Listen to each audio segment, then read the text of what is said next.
bây giờ cho tiền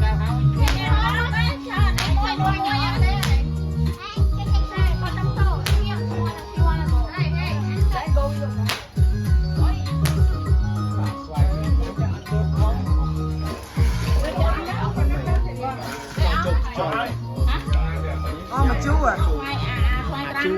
nó nóng tu I put in the fridge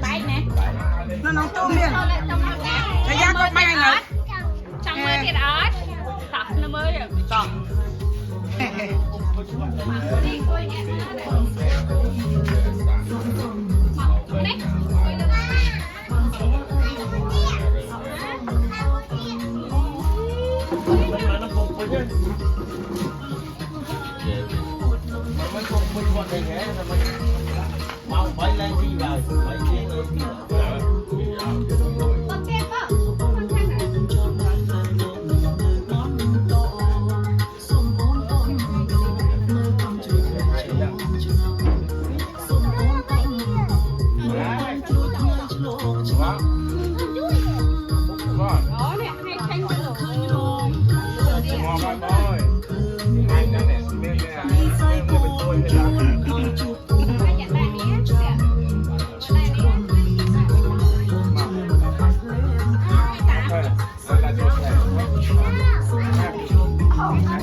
hai già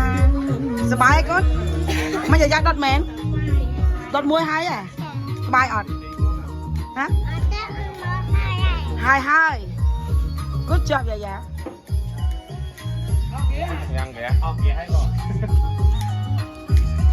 wow